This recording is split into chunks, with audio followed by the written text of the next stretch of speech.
Episode 46 of the Hockey Hub, but episode one for me with Judd, Sirott, working alongside the newest NESN on-air personality. Actually, Casey is, but you're new for me. I know I've known you from working alongside play-by-play with the radio, but it's been such a treat to be listening to you on NESN, Judd. Your calls are fantastic, and I'm just glad we get to host this episode together. Oh, well, Sophia, first of all, it is tremendous having you back. You're such a big part of the team. We certainly missed you, and this is a treat for me. Thank you. I missed being around. And actually, yes, so yesterday, the last couple of weeks, I've been, soft launching, I guess, back into the office. I spent a lot of my time off in Toronto with my family. So kind of back in Boston. And then yesterday was my first game at the Garden. Obviously been following along with storylines and knew that the vibes were very different. These longer losing streaks, not capitalizing on points, blowing leads, coach changes, trade deadline. Like this, the vibes were very different than they have been since I've come here. But yesterday I was kind of joking around with everyone. Like I was in the building, that was a rocking game. And I was like, hey, like I haven't missed anything. Like nothing's changed. My first game back in the building felt like classic old school Bruins. What did you make of those 2 points, that comeback win, the chippiness? I loved it. Well, Sophia, I got to tell you, I think I'd be hard pressed to find a more entertaining game all season. I mean, the Bruins have had some comeback victories certainly during the course of the year, but the way that came, who it came against, how it happened, down two in the third period, what happened there at the tail end of the game involving Nikita Zadorov, the fact that it was at TD Garden, he put a charge in that place. That was an electrifying win. And if you look across, what have they played? About 66, 67 games to this point. That was one of the highlights of the season. Yeah, absolutely. I mean, like I said, watching from afar, but being in that building, it just felt like a classic Bruins game that I got to witness over the last, 5 years that I was here. And like you mentioned, Zadorov putting a charge in that building or in the team. That's the kind of stuff that, we wanted to see from him. We want to see from him going forward. And some of the new acquisitions also, playing with the jump in their step because they're trying to prove something. I feel like, so everyone knows what the Bruins did. Made these big trades, acquired some newer players, have some of the guys in the AHL coming up. And that can go either way. A team can either feel like, okay, we're in this, rebuild or retool is the word that we've been hearing, or we still have a chance at the postseason and we're not going to, go down without a fight. And that's what the Bruins have seemed to do with this opportunity. But can you talk about just the tools have been there. It's just like it seems like a mental shift. And yes, we lost some of the bigger tools, but what do you credit this to? Is it just, being sick and tired of yourself? Is it just the younger guys providing a spark? Like where would you say the credit lies to these last couple of games where the effort's been there and obviously the results as well? Well, it's a really good question, Sophia. And actually, I want to go back, prior to these last two games, the performance obviously against the Panthers and the Lightning. If you go back to that game in Carolina, the Bruins, they deserved to win that game. They got all sorts of bad breaks. And in fact, the last one, so they rallied, they tie it up at 2. Morgan Geekie has both goals in that game. So it's a 2-2 game with less than 30 seconds left. Nikita Zadorov's trying to go D to D. His stick shatters and the puck goes to Seth Jarvis and he bangs one by Jonas Korpisalo. But the Bruins deserved better in that game. But they were by far the better team in Carolina. So what we're seeing and what we saw against the Florida Panthers sort of predates what happened in the last two games. I don't know if I have a good explanation for you. I do remember after the Tampa game, even though we didn't have it, I went down and covered postgame, and David Pastrnak said something that still kind of resonates with me. And he said, we're not going to go away. We are not going to go away. And they have actually played like that here in the last few games. I think the important thing to note is this is a small sample size. You're going to have to keep doing it. You got a big game against the Ottawa Senators. Right now, the Senators own the first wild card spot, but you're still within range. And as Brick likes to talk about all the time, you have this opportunity. So for any number of reasons, these guys are playing some motivated hockey, and it's been fun to watch. Have you had a chance? I know you talk to a lot of the guys off the record, so to speak. You get some great stories that you throw into the broadcast. The guys are familiar with you, and so like throughout the season, whether it's in the room or in the hotel, I don't know. I don't know if you do that if you see them in the lobby or whatever, but wherever you get your conversations and your tidbits, have you talked to any of the guys of what the transition has been, like the come down? The guys who have left, you can throw them in there. I know they're gone, but the come down from the last two seasons, like the centennial, the record breaking season. And then you're kind of back to reality where we expected, with Bergeron gone in his first season, we expected to have the Bruins to have this like middle of the row, maybe make the playoffs, maybe not, kind of transitional season. And it didn't come. And then, we kind of saw it this season. Did you talk to anyone about what that come down was like? And if you didn't, do you have any, theories about how that takes a while to mentally shift out of that? I haven't had that kind of conversation. Boy, Sophia, you've been saving up the really good questions because these are some really good ones, because when I think back, Sophia, listen, you want to go all the way back. And this is something that Cam and Don had talked about at the beginning of the season. And this is what makes it so interesting. The Bruins did not have a good training camp. Yeah. I can't explain why, but it didn't happen. Whether it was training camp, the preparedness, the way that they approached the preseason, and then that started to spill into the regular season. And while Jim Montgomery was here, and remember, he lasted 20 games into the season, the Bruins went 8-9-3, and then they decided to make a coaching change. But I remember early in the season, Sophia, there were times where you thought, okay, the Bruins are going to finally get going. And they were built to be a better team. So this was a team last year that I think surprised a lot of people.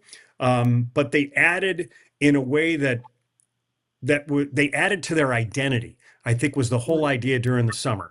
So you add Zadorov, you add Lindholm, and this was already a really good defensive team. So now the whole idea is the Bruins are going to be even better. Then the question was going to be, and I think that management would tell you, we were always wondering, would we be able to score? And if we were able to play to our identity, we would get ourselves some help at the trade deadline. But for some reason, the Bruins had a hard time finding their identity, being a really good defensive team, being hard to play against, except for like a small chunk after the coaching change was made. So basically, I think the easy way to think about it is starting from December 1st into the Christmas break, well, the Bruins really turned it around and they started to play the way that they were expected. But after the Christmas break, they had a hard time recapturing that in particular. The way they defended. Yes, the offense started to pick up. I think that there was maybe a feeling that guys were chasing goals. But I want to get back to what you said originally. There were wins. I remember the Bruins early in the season. So the first road trip, which was a tremendous trip, the Bruins played against the Avalanche, out in Salt Lake against the hockey club, and then they ended in Nashville. So they started that trip with a terrific victory against the Colorado Avalanche, a really good team. So now I think Brick, Beersy, everybody, we're thinking up there, okay, here we go. They're going to get going. And they weren't very good at all against Utah and still could have easily won that game. And I remember Jim Montgomery had a very loud practice the next day before we took off for Nashville. So you're thinking, okay, maybe the team's going to get the message. Well, they got shut out against the Nashville Predators team that had started the year 0-5. But there were points during the year, Sophie, and it's not just that Colorado win where you think, okay, here they come. Okay, this is going to be what it is. And this is something that the GM Don Sweeney had mentioned when he had made the coaching change, that the Bruins, for some reason, had a hard time sustaining things, either game to game or period to period. And it went on for a very long time. And it really essentially went on up until the trade deadline. And that's where we're at. I haven't had that specific conversation with guys in reference to, I know this is a long-winded answer, sorry, that, is this a spillover from? I was going to say, you keep going because I'm just thinking, like, what do I want to ask next? This is good. You keep going. I need to. Okay. Okay. Okay. I'm sure everybody's getting dizzy. When's he going to get to the end? But you asked such a big question, and I think it's a really good one that I think Brad Marchand in particular did such a fabulous job as a beacon for the organization last year after Bergeron left. And he helped guide that team into the playoffs. In many ways, yeah, he had some help, but I think he willed that team. Um, and for some reason, and I don't put any blame at Marchand's feet whatsoever for the start of this season. And this was a guy coming off 3 surgeries that I Yeah. think that there were a number of different little things that ended up impacting the Bruins in a negative way, whether that was contract discussions, Marchand's surgery, the way training camp went, Elias Lindholm getting hurt in training camp, guys trying to find their way, whatever it may be. I think it all added up to the issues that we've seen here through 60 plus games. 100%. And like it did, I came into this team 2019, August 2019. So after that game 7 loss. But what I have seen and covering the Toronto Maple Leafs for the most part, actually covering the league really, but spending time in Toronto, culture wise, room wise, character wise, I just like had never experienced anything like I did with the Boston Bruins when I came in. And at first it was like it was like actually culture shock in terms of what the room was like in a positive way coming from Toronto. That, I was like, I'm never going to take this for granted. And you don't, covering the team. And I'm not even like, I'm not there on the team or in the room during intermission. It's not like I'm even experiencing the real intensity of it. But then when it starts to shift, you're like, whoa, this is way bigger than just having like a great culture. Like you said, there were little things like training camp, maybe contract discussions that were, whether like, or injuries that were distracting or whatever, or, losing streaks at the beginning of the season, like little things that add up to big things that maybe don't create, I don't know, the X factor, whatever that is in the room. And then that translates. And it's kind of like trying to think of a good analogy here. I don't know if it's like sand slipping from your hand, but it's hard to catch sometimes. And you can, and breaks might do that. All-Star breaks or this Four Nations break or whatever, Christmas breaks could do that. But sometimes it's just like fumbling and it's hard to catch until a big splash is made. And I don't know if that's, what's happened. I don't know if Sweens decided to hold on to some of his core guys. If the play would have been the same, like we'll never know. But it feels like this splash in the trade market has done something. And so far it's a small sample size, but it's better than the sample size being negative. All right. Well, let's, since you bring that up, I think, Sophia, let's talk about some of the new guys and maybe some of the impact that it's had and the impact that it's maybe had on those guys individually. And I'll start with Marat Husnudinov. Now, the English is not great, but it's good enough that he can communicate. And we had a quick conversation yesterday before the game, and I tried to ask him, A, how do you pronounce your name? And B, how is this different for you coming from Minnesota? And he was so excited and he felt like it was going to be such a good fit for him, in part because he was playing 4th-line minutes and he was doing some penalty killing.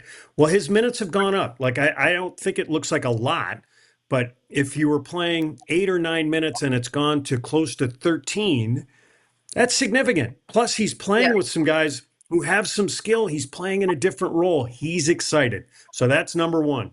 Let's go with Henry Jokiharju. Different flavor for the Bruins in the back end. A guy who asked to be traded out of Buffalo, who will be an unrestricted free agent at season's end.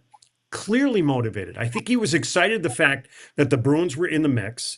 Whether or not he lands with the Bruins beyond this season, I think that, that's still to be determined.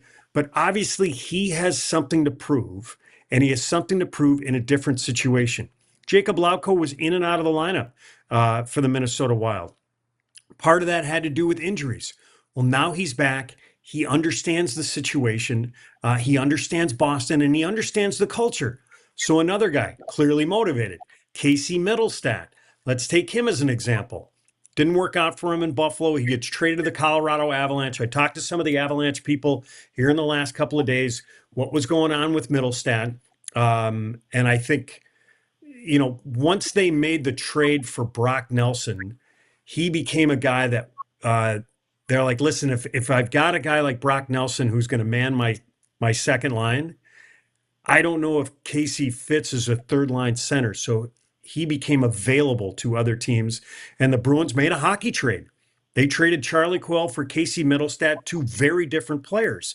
But Casey has an opportunity to come in to play with some really good players. He wasn't playing on the man advantage as much with the Avalanche. He has that opportunity. He made a great play last night to set up the opening goal that David Pastrnak scored that helped fuel the rally. And we can talk about the power of the power play maybe later on if you want, or in another podcast.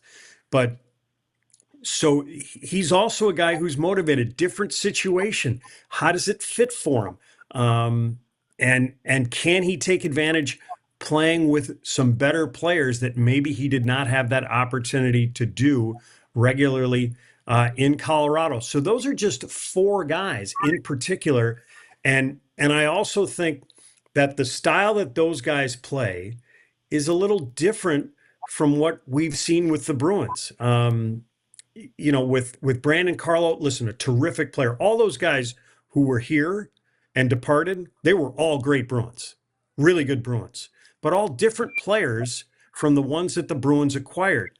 And down the road, I don't know if we'll have an opportunity to see Fraser Minten. I think maybe there's a chance here before the end of the season.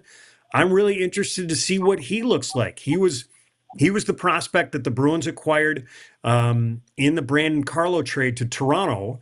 And I talked to a number of different scouts yesterday, and they like him.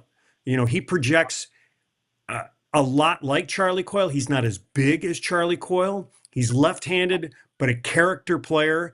And that becomes another option for the Bruins down the middle. I think that they tried to fortify things down the middle with some of the moves that they've made, and they've gotten some guys who can drive play a little bit more from the middle. And that's part of what we've seen here in a very small sample size. Honestly, this is exactly the kind of stuff, we needed to hear. I love the breakdown of all the additions. By the way, if you're hearing, are you hearing that? That little singing? Yeah. That's my oven. That's my appliances are deciding right now to be part of the podcast. They're excited to be in the podcast as well. I don't know what the hell my oven's doing. What are you making? But I'll figure it out. What's that? It's just going off. I don't know. I'm looking at it. It's buzzing right now, and I'll get up soon and turn it off at some point. But anyway, my oven has joined the show. I'll get up and I don't know what's going on. Who said you had? I thought that was a great toss right there. But my tosses? No, they're not. I'm still working on that. That the oven has joined the show. I think that's fantastic. Yeah, I don't know what it's doing. It's not welcome, but we'll figure it out. But no, I loved your read on all the guys and their potential roles or where they're coming from or what worked and what didn't. I don't have much to add there except that, having seen Lauko here before, I will say he is a very good. Yeah. Should I just get up and turn it off? I don't know. No. I'll wait. I want to hear it. I think it's fantastic. I think it just adds to the podcast. Oh, God. It's going to keep going. Told, I have some appliance. That's the way they make some of these appliances. I don't think my oven plays any songs, but my dishwasher definitely does. Yeah, I don't know what these jingles that, and sometimes if I run my dryer and I go to sleep, it's like singing along for hours until I get up. So anyway, I will get up to turn this off because it's going to drive me crazy. But Lauko is a very good room guy, which I think is important. Very positive, bubbly, very good room guy. So I think that's going to be, a nice re-addition. We'll see how he does with this new opportunity with the Boston Bruins. All right, we have a promo.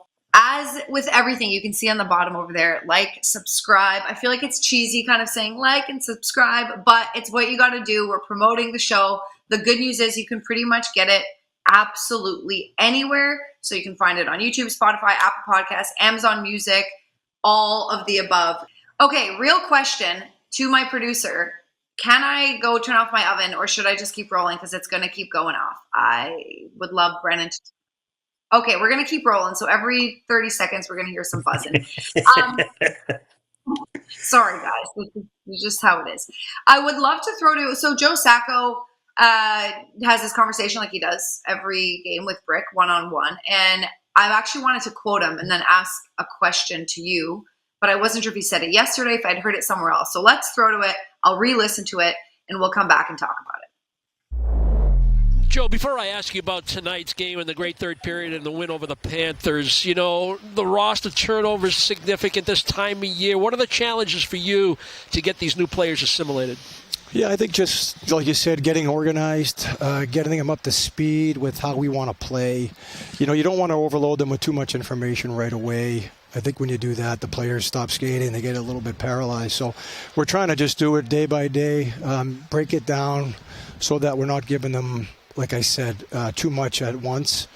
But other than that, just let them play hockey. We want to see what they can do, too, right? Like, we don't know a lot of the players, and so it's for us, it's an evaluation period, too. You know, Florida comes in here a bit of a heater, 11-2 in their last 13, only 20 goals against in that stretch of time. What were the points of emphasis in order to score goals, to have offense tonight?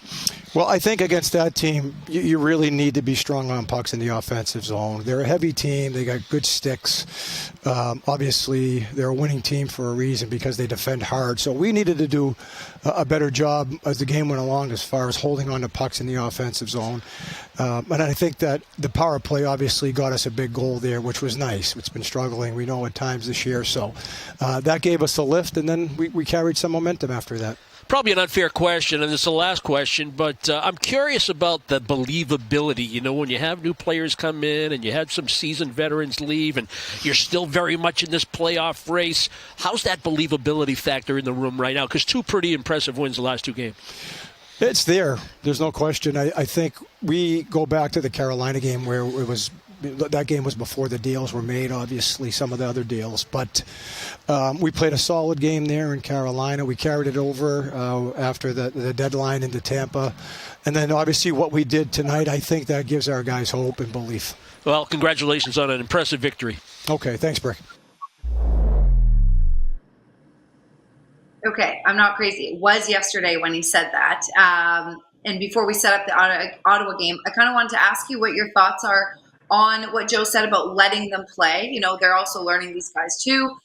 When you are in a playoff position, you have a little bit more wiggle room and especially a secure one, to let, you know, new guys play to figure it out. But in this case, you're really, the decision is tough. You let them play loose, which often, as we know, loose hockey, motivated players, that just leads to better results, as opposed to overthinking things, as opposed to trying to, you know, figure out the system right away.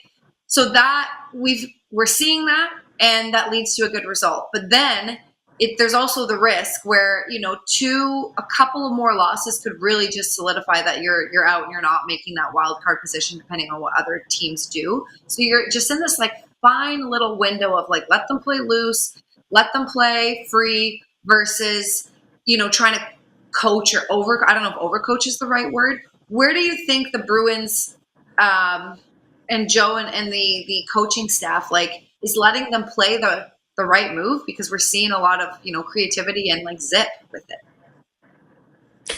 I don't know if I'd use the words loose, Sophia. I think for a lot of coaches and a lot of really good coaches, and Joe's a smart guy, and he's done an admirable job considering the situation here in Boston this year, that I think most coaches will tell new players, and in this case, the Bruins have a bundle of new players that they've sprinkled into their lineup, that they want those guys to play to their strengths, to play on instinct.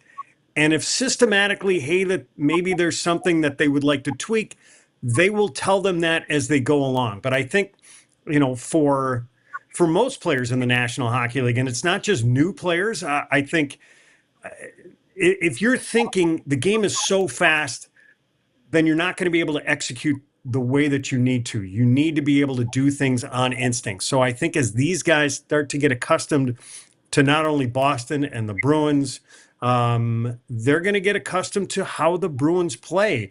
And I do think, I love the believability question there from Brick, because I think it's important that the Bruins, and again, it's a small sample size, But here, since you've made the changes, you've had two excellent performances. They've played to the standard that the Bruins expect, certainly from a work ethic standpoint. This is a blue-collar hockey team, has been for a long time, and that's what the fans respect. I remember Cam Neely saying, and he told me a story during the centennial year, as just a quick aside, that I think that what he appreciates about Boston is that the fans who go to the game, that they have to work hard to get the opportunity to buy the tickets to go to the game. So they expect the players to work as hard as they did to get that opportunity. They want to see them perform with that same type of work ethic. We've seen that here in the first two games, and I think that helps reinforce things within that Bruins room. But again, it's a very small sample size. We have a long way to go at this point.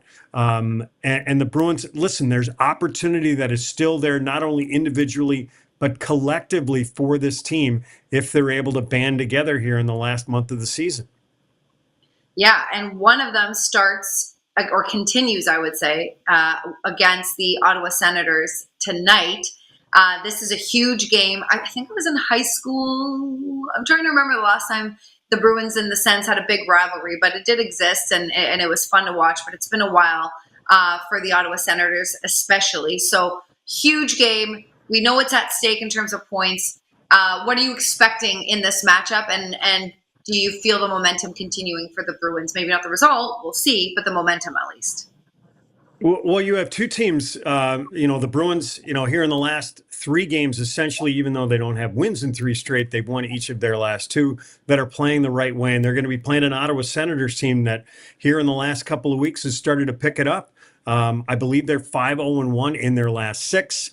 They made a couple of trades at the NHL trade deadline and some hockey trades. They essentially traded they picked up Dylan Cousins from Buffalo in exchange for Josh Norris, two very different players. And they have played a much more defensive-oriented system under their first-year head coach, Travis Green, where they've struggled as 5-on-5. They've got a ton of skill, but they have really thrived on the man advantage and keeping it tight. And their goaltending has been far better. Linus Ullmark has had a really good year when he's been healthy here for the Ottawa Senators. I'm expecting we're going to see Linus Ullmark in net. And the Bruins and the Senators have played some tight games here during the regular season. I think it's important to note for the Bruins, if you want to capitalize on the opportunity, the two teams that are in the wild card spot right now, so you've got the Ottawa Senators and the Columbus Blue Jackets. You're only going to face combined against those two teams once. This is the last meeting against the Ottawa Senators. You're done with the Columbus Blue Jackets. Maybe for a few games that was the Detroit Red Wings that were in that spot, but all of a sudden they've really hit the skids. You only have one more game against Detroit. So I think the opportunity to really gain points, one of those 4-point games, you're not going to have many of those down the stretch. So it'd be great if the Bruins can capitalize. Judd, I want to follow up, but since I've been talking so much, we only have a little bit of time left. I want to get some sound from Marchand because he spoke at the Garden in a different press room that he's normally used to. But I'm going to throw in one more promo really quickly. So guys, put up the promo so I can get into this. But it is about NESN 360, which we've heard the fans talking about. Hey, we want to reduce the price, and we have listened because for a limited time, it is only $20 a month paid annually. Now, also, if you sign up, you can get 4 free tickets to Fenway with your purchase. Visit NESN360.com to sign up today. Okay, Judd, Brad Marchand. Yeah, you're laughing. Are you laughing at me or with me? That's the first question. No. I wanted to get in one story that relates to what we were talking about with Joe Sacco, okay, and then I promise I'll let you get to Marshy. Since you were talking about all the new players and what he expects, Joel told a great story. I don't know, maybe I'll try and see if I can bring it up during the game against the Senators, that, he was asked, well, what do? You got 4 new guys in the lineup, and how do you manage this? And he said, and this was one of the things that he said to Brick, we have to make sure that we're really organized, especially with the line changes. I've got to figure out everybody's nickname. What do we call this? How do you pronounce Kusti? Husnadinov. He's trying to figure out everybody's nickname, to make sure that the line changes go appropriately. I'm sure he's probably still learning that, but I thought that was really funny in the first game.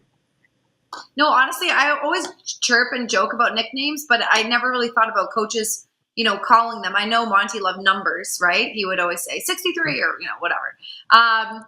So, no, that's a great story, and I love that intel, and I won't make fun of nicknames anymore. What is Husnadinov's nickname? Is it Hoosty? Koosty? No, he said, just call me Koosty.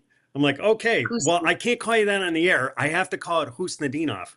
So okay, yeah. I can't do the nicknames. Yeah, you can't. No, you can't. I do that by accident a lot when I'm hosting. I'll say, and Marshy said this, and you really shouldn't be doing that. I haven't got called out for it yet, but I'm trying my best.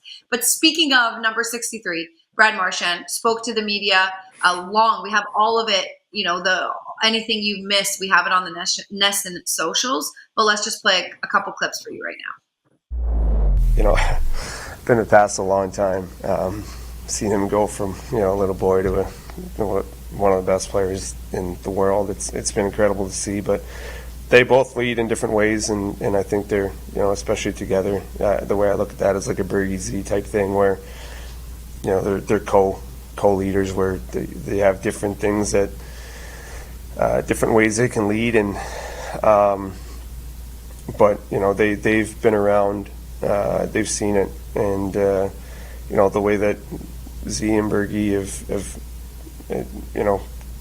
built that culture and what's expected every single day. So complete faith in those guys to carry on that culture and legacy and continue to add to it, not just carry it, but you got to leave it better than you found it. And that's one thing that especially with the term those guys are on, and how young they are, I think they have a great opportunity ahead of them to kind of carve their own path and build a legacy that they're excited about and lead the way that they want to. That's what Z did when he came in, is he had an idea of how he wanted to lead and how he wanted to change things, and he put it in motion. And then Bergie came in, and the two of them just took over and did their thing. So those guys have that opportunity to do the same thing now.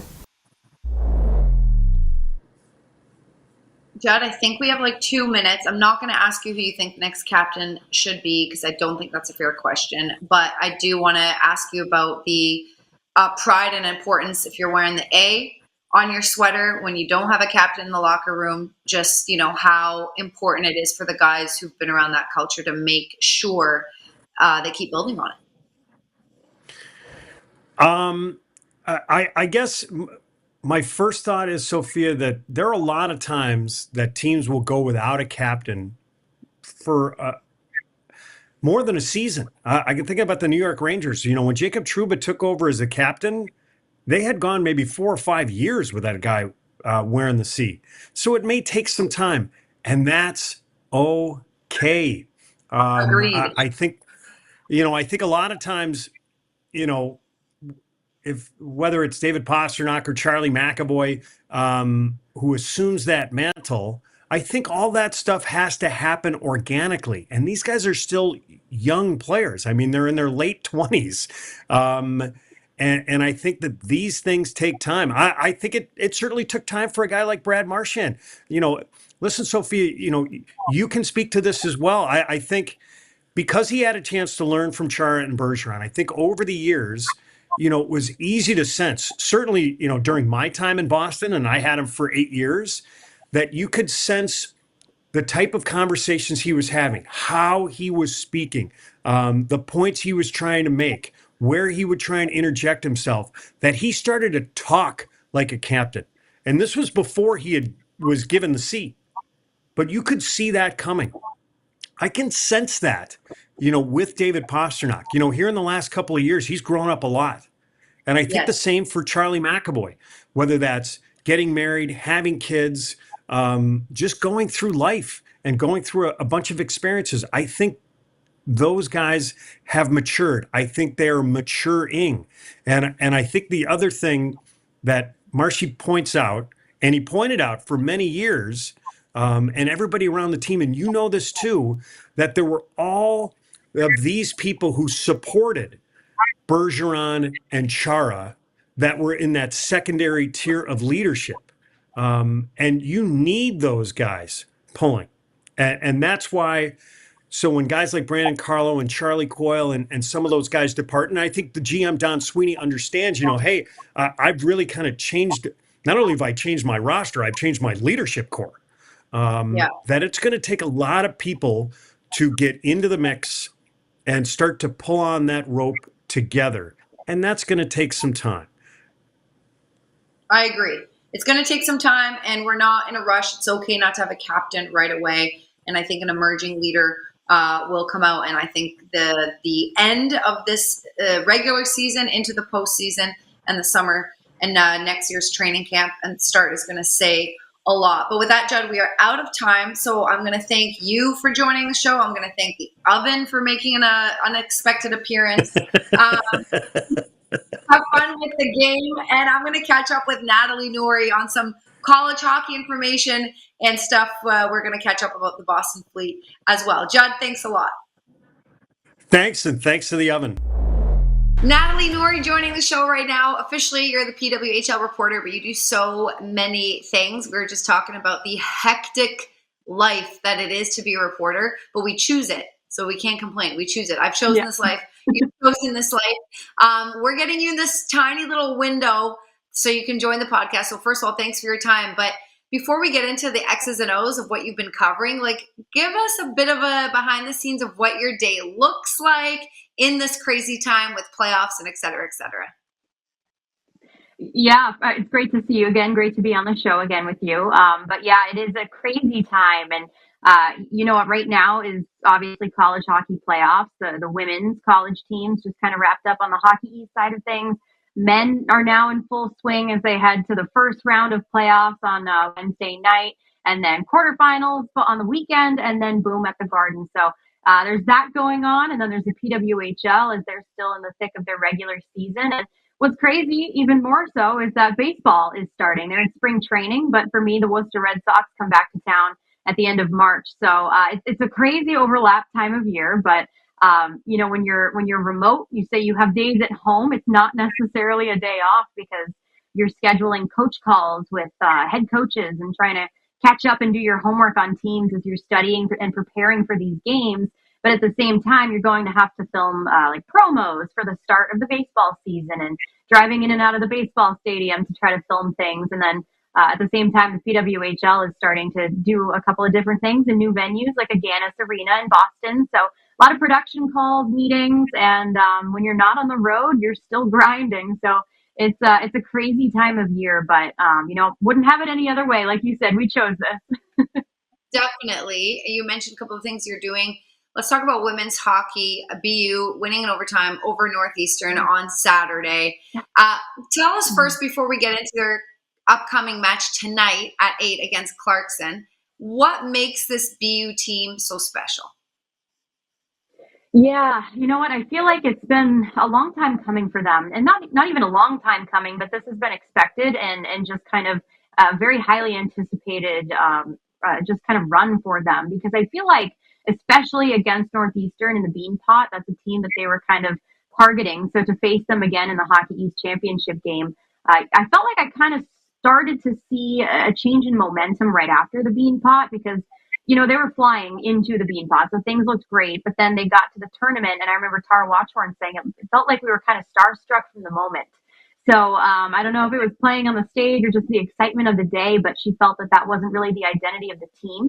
And then right after that, BU proceeded to play Northeastern back in the regular season after all the festivities were done for the Bean Pot, and they won 3-2 overtime game-winning goal, and it was beautiful by Alex Law. But you know, it was that game that they were talking about the amount of belief that they had in the room and the belief that they had in the team. So even in moments where they were trailing or moments where momentum had kind of shifted away from them, they always stayed very, very dialed in on themselves and what they were capable of. And I think, you know what, Callie Shanahan is another one to mention, because I remember that game in particular. I noticed on her helmet, she had painted, I think on the back plate, oh gosh, and now I'm forgetting what it's saying, but it was, it's just like defying the odds and, you know, watch us come back. You know, it's just kind of like, The team just had something to prove, and that's exactly what was on the back of her helmet. Prove them wrong. And I feel like this team just kind of had that attitude, especially under Tara Watchler in the past couple of years. So, you know what, aside from Callie Shanahan, the belief in the team, players like Sydney Healy, Julia Shaughnessy, Tamara Giaquinto, I feel like this group was just ready to make a statement, and no better time than the Hockey East Championship. Right. So at 8 p.m. tonight in the NCAA Women's Ice Hockey Championship, this is the regional semifinal against Clarkson. What are you expecting in this matchup? Yeah, I mean, it's gonna be funny. Both teams are coming off of overtime games. Not only did BU have the overtime win with Northeastern, but Clarkson is coming off a triple overtime loss to Cornell. So, I mean, although that game didn't go in their favor, I mean, they had to have been just absolutely gassed at the end of that game, but they gave it their all, and they're back in, and they're facing BU right away. So I think it's going to be a really interesting matchup because, they both want to, Clarkson wants to rebound and BU wants to maintain this momentum. So I think it's a story of both teams just coming in, trying to prove something. Not only, does Clarkson, have they been successful the majority of this year, but they've got a Patty Kazmaier finalist on their team and Haley Wynn. So defensively, this team is extremely sound. They block a lot of shots. They have a lot of experience there. Caroline Gafrito, I did want to mention her, a Boston College transfer, now plays on Clarkson. So it's going to be kind of a cool game for her to see the Terriers, because we know that BCBU connection there where you don't want to give the other team an inch. So I think, you know what, Clarkson is a highly touted team. They always turn out really professional players and really quality games. So I feel like the Clarkson versus the BU game, I mean, it's kind of the best of both, in my opinion. So it's going to be definitely one to tune into and one to keep an eye on. But yeah, both teams, like I said, they're looking to prove something here. So Boston University, obviously coming from the East, and a team that I cover quite a bit, I'm kind of rooting for them in a way, but I'm always down to see a great hockey game. Yeah, and a triple OT loss, it depends on the group, right? Like it can either completely deflate you and you're gutted and you're just like, holy moly, I'm tired and I'm coming into this one. One bounce could have went the right way, the wrong way, or it can motivate you to be like, this is not happening again. We played our hearts out. And, depends on the team, depends on the group. So that should be an interesting matchup. I want to move over to the men's side. The men's Hockey East tournament is underway with a quarterfinal game Friday at 7 Eastern on Nesson, of course, between Providence taking on UConn. So set us up for that matchup. What can we expect there? I just told this to someone earlier today, but I feel like the UConn versus Providence College is going to be one of my favorite games to watch and cover during this playoff series, depending, who ends up at the Garden. I think the quarterfinal round, this is a game that if I wasn't there, I'd be tuning into, because these are two teams. When you looked at the standings this year, 1, 2, and 3 were pretty definite, but that 4 through 7 or the 3 through 6 area on the standings with Hockey East was just so tight, all separated by 1 point. It was like, okay, well, we know BC, BU, Maine at the top, but that middle chunk of Hockey East is so competitive. And that's where you'd find, UConn and Providence. And these are teams that have played already, and there was a tie between them. And then Providence College won, I think, 6-3 the next game. So UConn is prepared for another tough battle, but the other tough angle is when they played originally during the regular season, Trevor Connolly wasn't in the lineup. Thomas Matthew wasn't in the lineup defensively. So Providence will be bringing in a couple more weapons this time around than UConn has played before. However, UConn has a lot of momentum in their favor. I think they scored 16 goals in the last 3 games. So they've found an offensive spark. They're playing at their home rink. So there's a couple benefits on each side. But, I think it's really going to come down to the freshmen in a way, because, both teams have some very, very skilled upperclassmen, veteran players, but the freshmen have been outstanding. The freshman line for UConn, I think, they've produced quite a few goals for the team, if not the majority of them. So those 3 have really found an identity and a freedom in the way that they play. Whereas Providence College, this is the first class that Nate Lehman has had 4 true freshmen in, and those 4 true freshmen have done an outstanding job for this team. So I think it's going to be really exciting. It'll be cool to see how the young players kind of show up.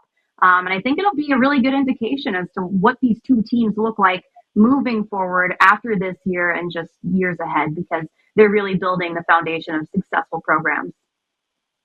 it's funny on every level. Obviously on this podcast, we talk the Bruins and the NHL too, and young guys that have been called up as well, or that have been, traded to the team, and some of the Providence Bruins guys getting a chance. And it's, similar storylines, obviously different levels, different championships, tournaments, all that. It's regular season right now with the Bruins, but it's funny how there are parallels of like, and it's always going to be that way. Like, do you belong here? You're younger. You want to prove yourself, make a statement. All that can provide a spark. Sometimes when guys are just getting to know each other, it changes things up. But I love hearing about all the dynamics and just the different personalities and ultimately the different opportunities on different levels. So as fans know, you know this, last year's championship was between BU and BC. Can we expect to see that again this season? What are you feeling there? I feel like it's safe to say there's always a chance to see BU, BC. I think if I were to be, a bit of an advocate for the other programs here, I think spring flies are coming in. No, I think these other teams. What's that? Was that a butterfly? It was like a moth or something. It's been 70 degrees, so of course you open the windows and then you forget what happens during the warm months. But maybe it's a sign. Maybe we will see BC, BU again. But no, I think a lot of these other programs, for example, Maine, I think they've really, the past year, last year, they made it to the Garden. They didn't make it past the semifinals round, but I think, they are back and they're going to look to prove themselves. They want to get into that championship game. And I think they have a really good chance. I mean, they've brought in a couple of key pieces this year, like Taylor McCarr. And I think, Boya's save where he denied UMass Lush-Mellis a couple of games ago. I mean, the goaltending is strong. The offense is strong. And I think it took them a little bit to kind of find what they had and how they wanted to use it. But I think this year they've got a really good chance. So in a way, I'd like to see Maine in that championship game. To expand off of that UConn Providence talk, I think either one of those teams would be fun to see in a championship game. I'm not going to knock on UNH or Vermont or UMass or any of those teams either, because they've all had, glimpses of just really powerful hockey. And what's crazy about this league is, you can have the number 1 team in the country going up against the number 20 team in the country, and it can be an upset. So, there's a good chance you might see BU, BC again, but I think people, they love it. They appreciate the good Boston hockey. But I think there would also be an interest in seeing someone different in there. So who knows how it's going to play out, but you know what? Boston College with Ryan Leonard and Gabe Perreault and Jacob Fowler, it's kind of hard to stop them when you think about them on paper and then the product they put on the ice. And of course, then you get Cole Hudson, Cole Eisenman on the BU side, and Jay Pandolfo, of course, a lot of respect for him, and Greg Brown on the BC side. I think they just, they've really curated 2 really powerful teams. So to see them at the Garden wouldn't be surprising. But this year, like I mentioned, that middle chunk of the Hockey East standings has been more competitive than ever. So I also think, potentially seeing a different team with one of those, BU or BC, could be very possible too. Awesome stuff, Natalie. Before we let you go, let's get a little word on the Boston Fleet. 8 regular season games left before the postseason. They're, obviously trying to secure their spot in the postseason. What kind of hockey have they been playing as of late? You definitely want to see competitive hockey down the stretch, meaningful games, and they've obviously had some meaningful games, making sure they stay in the playoff race. So what can we expect from them with these 8 regular season games to go? Yeah, I think they have a lot of momentum going for them right now, because at first, you want to say it's kind of top heavy offense where it was, Hannah Bilka, Hillary Knight, Alina Mueller putting up the majority of the points. But now, the later half of the season, I feel like they've found a lot more depth, not only in scoring, but just, who's dishing the puck and who is setting up plays. So I feel like this team has found a decent amount of chemistry throughout the entire lineup. I think 2 of my favorite players to watch right now have to be Sydney Bard and Megan Keller on defense, just because they really jump up in the rush and they really push the physicality and the pace. And if Megan Keller has the puck on her stick, she's going to try to get it to the net. So I think those 2 on defense have been a ton of fun to watch, but of course, offensively too, you've got players like Amanda Pelkey and Jillian Dempsey who are contributing. I've been loving Jill Saulnier, Lexia Gia had 2 assists the last game. I think her first multi-point game of the year. So there's been a lot of steps in the right direction, as well as outstanding goaltending. Erin Frankel, she's always a highlight. She's always so much fun to watch. She's a tiny body in net, but somehow she's so hard to get past. But yeah, I feel like with this home stretch here, of course, they've got 3 games actually on the road, even though one of them is technically home in St. Louis. It's a neutral site game between them and Ottawa. So they're going to test out that arena and see how things go for the PWHL. But yeah, I think they can use this to their benefit when it comes to resting the bodies and actually getting some practice time in. So I think, I think just right now is putting together a solid 60 minutes. Courtney Kessel has kind of talked about, slow starts and fast finishes, or a fast start and a slow finish. So I think they've got all the right things going for them right now. It's just being able to put it all together in the final 8 games. And I think, this team could very well go back to the Walter Cup championship. Awesome. Yeah. Last year was such a special year for the league in general, but obviously for fans of New England and Boston, it was so cool to have that sold out arena, ticket prices going up, the vibe in the city, everything was amazing. And just glad to see the progression of this league continue and the storylines continue to come out. Thanks to you covering the team. I know you're going to be going to St. Louis with them. We were also talking about that. So enjoy that road trip. It's a neutral site. I love that the league is doing that so that, all over North America, fans of women's hockey can, have a chance to see it up close and personal and see what a great product it really is. So again, thanks so much for your insight, the encyclopedia that you are, Natalie Noury. And I'm sure we're going to have you on again. Thanks for joining the show. Thank you so much, Sophia. Great to see you. You too. All right. We are closing out for the Hockey Hub for this Thursday. Glad to have joined you guys. Judd, thanks for your time. Natalie as well. And be sure to check us out on all the socials, and we'll see you next time.